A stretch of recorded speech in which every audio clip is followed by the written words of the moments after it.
छोटे से गांव में रहता है। गांव में शहरों जैसा माहौल नहीं होता।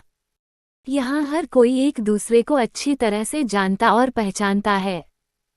सूरज अभी 19 साल का हुआ है और यही वो उम्र होती जब कुछ एहसास आपके अंदर आने लगते हैं। सूरज एक गरीब परिवार से है।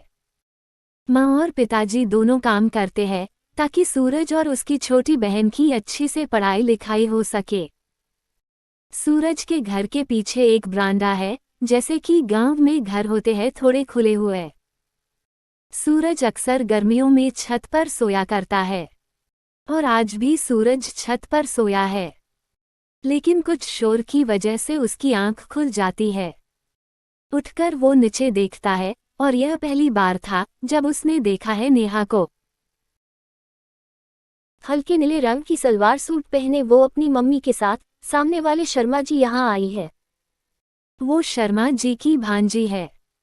उसकी मम्मी ऑटो वाले के पैसों को लेकर बहस कर रही है। सुबह गर्मियों का सूरज है तेज, नेहा बैग लिए खड़ी है। उसकी आंखों पर सूरज की रोशनी आ रही है। यह देखकर सूरज, असली सूरज और नेहा के बीच में आ जाता है। अचानक से नेहा पर रोशनी पड़ना बंद हो जाती है और इसलिए उसका ध्यान जाता है सूरज की ओर। यह पहली बार था जब सूरज और नेहा ने एक दूसरे को देखा। अब उम्र समझो या और कुछ, लेकिन दोनों को पहली नज़र में एक दूसरे से प्यार हो गया। फिर सूरज अक्सर नेहा के घर में टकटकी बातें देखता रहता था। नेहा के मामा जी के घर के किचन की खिड़की रोड की ओर खुलती है, इसलिए सूरज अपने घर के बाहर ही डेरा जमाए रखता है। एक दिन सूरज अपने घर की छत पर खड़ा होकर पतंग उड़ा रहा था। पतंग उड़ाते उड़ाते उसका ध्यान एकदम से गया सामने वाले किचन की खिड़की पर और उसने देखा कि नेहा खिड़की से पतंग उड़ाते उसे देख रही है। सूरज अब हिम्मत करके नेहा की तरफ मुस्कुरा देता है और जवाब में वहां से भी एक प्यारी सी स्माइल आती है। सूरज की खुशी का कोई ठिकाना नहीं रहता है। नेहा एक दिन सूरज की छोटी बहन से बात कर रही होती है। हिम्मत करके सूरज भी उससे बात कर ही लेता है। सूरज को पता चलता है कि नेहा पतंग उड़ाना सीखना चाहती है। सूरज उसे सिखाने का बोलता है, लेकिन वो मना करती है क्योंकि उसकी मम्मी उसे किसी भी लड़के से बात करने भी नहीं देती। पतंग उड़ाना तो बहुत दूर की बात है। सूरज उसे बोलता है कि वो उसके घर के पीछे बारांदे में उसे सिखा देगा, साथ ही वहां सूरज की बहन भी होंगी। नेहा थोड़ा मनाने पर मान जाती है। आखिर वो भी सूरज के साथ समय बिताना चाहती है। नेहा की मम्मी जब उसकी मामी के साथ किसी रिश्तेदार से मिलने जाती है, तब नेहा सूरज के बारांदे में जाती है, लेकिन उन्हें नहीं पता था कि अनजाने में वो बड़ी मुसीबत में फंसने वाले हैं। पतंग उड़ाते समय नेहा के पैर में मोच आ जाती है और चल भी नहीं पाती है। नेहा वहीं बैठ जाती है। उसकी आंखों से आंसू निकलने लगते हैं।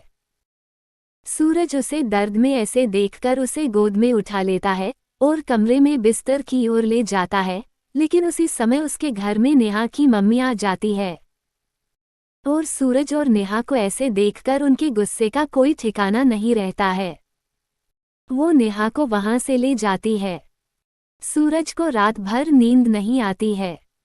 वो सुबह का इंतजार करता यह सोच रहा है कि नेहा का पैर कैसा होगा, साथ ही कहीं उसकी मम्मी ने नेहा को कुछ कहा या मारा तो नहीं। सुबह होती है और सूरज देखता है कि नेहा और उसकी मम्मी ऑटो में बैठकर जा रहे हैं। सूरज और नेहा की आंखों में कुछ बातें होती है और नेहा वहां से चली जाती है। अब सूरज को नेहा का ही इंतजार रहता है। उसका दिल कहता है कि नेहा फिर आएगी। इंतजार में करीब 1 साल बीत जाता है और साल भर के बाद फिर उसे सामने वाले किचन में नेहा दिखाई देती है। उसे खुशी होती है, लेकिन उसकी खुशी कुछ ही मिनट की होती है क्योंकि इस बार नेहा की मांग भरी है और उसके साथ उसका पति भी है। उसकी मम्मी ने उसकी शादी करवा दी है। पहला प्यार, first love, school love story, school love story, school love. Ravi और निशा एक ही क्लास में है और रवि क्लास के चुप रहने वाले लड़कों में से है। ज्यादा बातें करना उसको पसंद नहीं है। क्लास में अच्छे नंबर भी ले आता है। निशा का अपना अलग ग्रुप है। निशा बोलने में थोड़ी तेज है। वो होते हैं जब टीचर पूछते हैं किसको यह आंसर आता है, तो जो 4-5 बच्चे हाथ उठाते हैं उनमें से एक हाथ निशा का भी होता है। अब निशा रवि दोनों 12th में है। यह उनका लास्ट ईयर है स्कूल का। हालांकि क्लास में दूसरी और लव स्टोरी बन चुकी है, लेकिन अभी तक इनकी सिर्फ फॉर्मल बातें हैं, कुछ खास नहीं है। यहाँ मैथ्स की जो क्लास लेते हैं वो है स्कूल के वॉइस प्रिंसिपल त्रिपाठी जी। रवि की मैथ्स थोड़ी कमजोर है। निशा को त्रिपाठी जी ने बनाया है मैथ्स पीरियड का मॉनिटर। अगर कहीं काम में त्रिपाठी जी लेट हो जाए, जो कि वो अक्सर होते हैं, तो निशा क्लास को कंट्रोल करती है। बोर्ड पर उन बच्चों का नाम लिख देती है जो शोर करते हो, अपनी जगह से उठकर जाते हो। लेकिन निशा ऐसे दिल की अच्छी है, वो नाम लिखती है लेकिन त्रिपाठी जी के आने के पहले उसे साफ भी कर देती है, ताकि किसी को भी डांट या मार नहीं खाना पड़े। त्रिपाठी जी आज फिर किसी कारण से क्लास में लेट है।